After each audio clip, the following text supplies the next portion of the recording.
Dongeng Tonggeret. Cerita pendek karya Y. Edward Horace S. Dibacakan oleh Fathihatur Roshidah. Dalam sebuah ruang kelas, seorang ibu guru bertanya pada murid-muridnya, "Nak, kalau sudah besar, kalian mau jadi seperti apa?" Layaknya anak-anak yang masih polos hatinya, jawaban terdengar bersamaan. Masing-masing berlomba menjadi yang paling keras supaya kepala ibu guru menoleh pada salah satu di antara mereka, lantas mengacukan jempol pertanda memberi perhatian. "Pilot, astronot, Tonggeret!" Bu guru mengorek telinga kiri, memastikan lubangnya bersih sehingga ia benar-benar tak salah dengar atas ucapan seorang muridnya. Sayup-sayup derak kipas angin berputar di dinding. "Coba kamu, diulangi lagi jawabanmu." "Tonggeret, Bu." "Kenapa kamu ingin seperti Tonggeret?" "Ya, karena mereka bebas," jawab seorang ibu kepada anaknya setelah beberapa langkah masuk ke kebun raya Bogor. Namanya juga anak-anak, pasti menyimpan pertanyaan untuk sesuatu yang baru mereka tahu. "Jadi, karena bebas, mereka bisa teriak sesukanya. Begitu ya, Bu?" Tampaknya perhatian anak yang masih bocah itu terserap pada betapa ribut suara-suara di antara pohon-pohon besar yang ranting-ranting daunnya menjuntai ke tanah. Langit biru membentang. Udara di antara angin yang bertiup terasa sejuk. Matahari berdiam di balik awan. Hamparan rumput hijau muda tampak segar. Air dari pancuran otomatis yang berputar terciprat-ciprat. Mata anak itu berbinar-binar, penuh bahagia, seakan terbebas dari penjara. Sekapan dinding 5x5 meter persegi yang biasa ia tinggali bersama ibunya. Sang ibu menggandeng tangan anaknya. Mereka berdua melanjutkan perjalanan menuju satu tempat perhentian, lantas duduk. Di sana sudah terlebih dulu ada kumpulan ibu bersama anak-anaknya bersantai di atas tikar.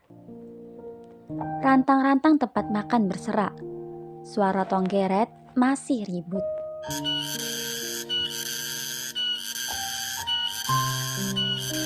"Seperti apa bentuk Tonggeret, Ibu?" Lantaran tak tega membiarkan anaknya menunggu jawaban, ibu buru-buru melemparkan pandang ke sekitar. Bola matanya membesar. Di batang pohon beringin, selipan akar-akar pohon angsana yang menyembul ke permukaan tanah, pada lapisan bopeng-bopeng kulit merbau, ibu masih belum melihat Tonggeret. Agaknya, setelah menyadari bahwa matanya sedikit rabun sehingga sulit melihat benda-benda kecil, ibu memilih mengambil ponsel dari dalam saku celana. Ibu memencet tombol lantas menghadapkan layar ponsel ke anaknya. "Seperti ini, Nak." Tampak gambar seekor serangga berwarna hijau muda, hampir mirip jangkrik. Kepalanya pendek, melebar, dan letaknya melintang. Kedua bola matanya bulat menonjol. Sayapnya kokoh pun tembus pandang. Beberapa tulang pada tubuh terlihat jelas. Barangkali tertarik dengan bebasnya Tonggeret bersuara di antara pepohonan, saling bersahutan semakin kencang, bernyanyi seperti dalam orkestra sehingga ampuh menebas kesepian anak itu selama di rumah. Anak itu lekas menyandarkan kepala kecilnya di atas kedua paha ibu yang dari tadi sudah diselonjorkan. "Ceritakan padaku lagi, Ibu, cerita tentang Tonggeret itu." Maka tenggelamlah imajinasi anak itu dalam suara berat ibunya. Betapa bebas Tonggeret hidup di hutan. Setelah menetas dari telur yang ditinggalkan induknya di cabang ranting pohon atau rerumputan, tonggeret-tonggeret bayi yang masih kecil akan jatuh ke tanah. Mereka jumlahnya tidak sedikit, bisa jadi sampai tak terhitung. Mereka punya banyak teman. Dalam rombongan itu, mereka akan mengeruk-ngeruk permukaan tanah, masuk lewat rongga-rongganya, lantas sembunyi di dalam. Untuk bertahan hidup, mereka makan sari-sari akar pohon.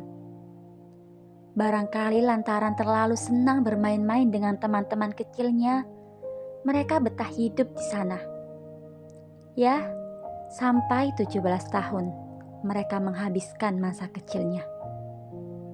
Entah sudah berapa kali mereka tertawa riang karena terus-terusan bersenda gurau. Sepertinya enak hidup seperti tonggeret. Hebat juga kamu, tahu banyak soal tonggeret. Puji ibu guru. Kedua tangannya menepuk. Baru kali ini ia melihat anak SD kelas 3 paham betul pelajaran biologi tentang tonggeret. Seiring berjalannya waktu, agaknya anak itu benar-benar tidak sedang bercanda. Ia malas belajar. Pekerjaan rumah yang dititipkan ibu guru dibiarkan begitu saja.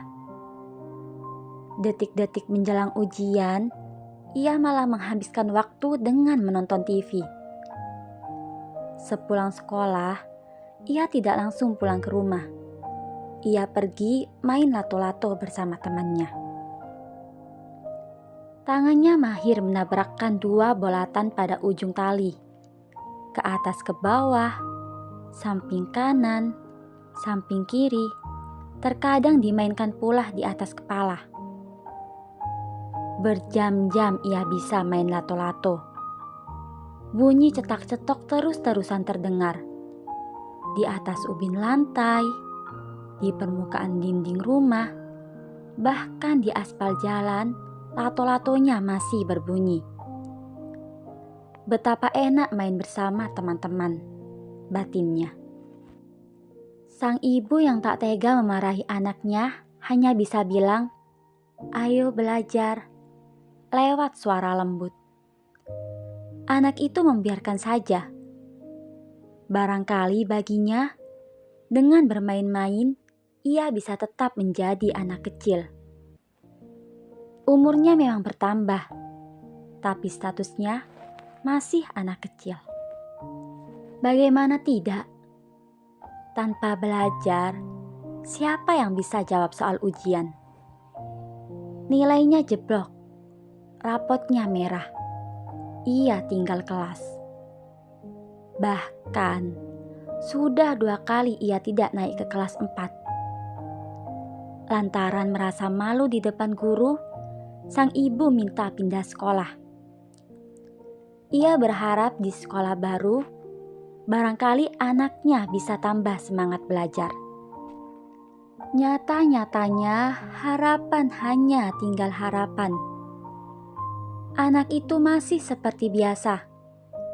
Tak mau belajar, pulang sekolah langsung main, kadang-kadang menginap tanpa izin di rumah temannya. Bagaimanalah perasaan ibunya? Meskipun tempat tinggal mereka sempit, ia tetap berusaha memenuhi kebutuhan anaknya.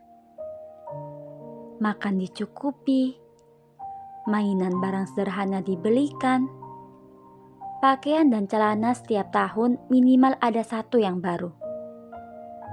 Ibu tetap tak tega memarahi anaknya. Kali-kali saja kalau dimarahi, anak itu malah tambah membandel. Semakin kesini melihat kelakuan anaknya, tak kuat lagi ternyata sang ibu. Umur bertambah tua, ibu mendadak meninggal. Barangkali rasa kecewa menumpuk dalam batinnya. Mengapa anak ini masih main-main saja padahal usianya makin tambah?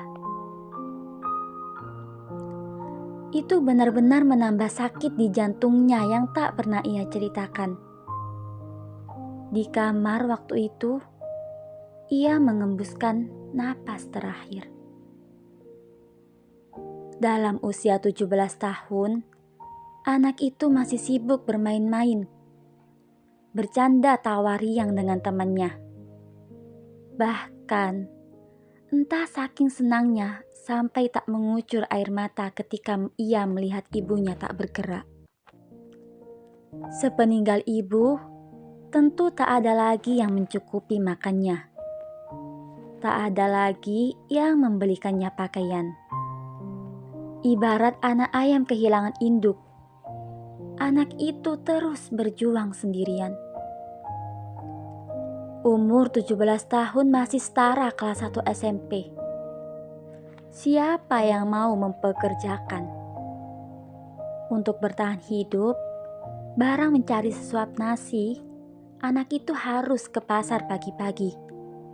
Menjadi buruh angkat-angkat, tulang belakangnya bengkok.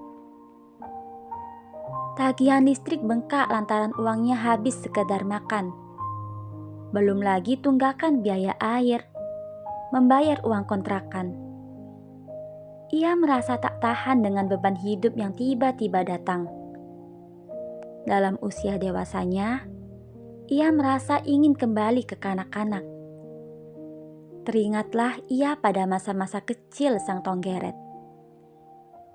Menjadi dewasa itu tak enak, penuh derita. Tak ada lagi waktu canda. Di depan pusara ibunya, ia menangis. Sebilah silet tersayat di nadi tangan. Ia rebah. Terdengar suara, "Aku rindu, Ibu." Barangkali ibu sudah terlalu mengantuk lantaran angin sepoi-sepoi di kebun raya membelai-belai rambutnya. Suhu udara yang semakin dingin mengatup-ngatupkan kelopak matanya. Ibu lupa untuk menyelesaikan dongengnya. Pada akhir musim penghujan, setelah menghabiskan masa kanak-kanak selama 17 tahun, Tonggeret dewasa keluar dari dalam tanah untuk kawin. Mereka hidup di pepohonan hanya 2-4 minggu. Setelah kawin, Tonggeret mati.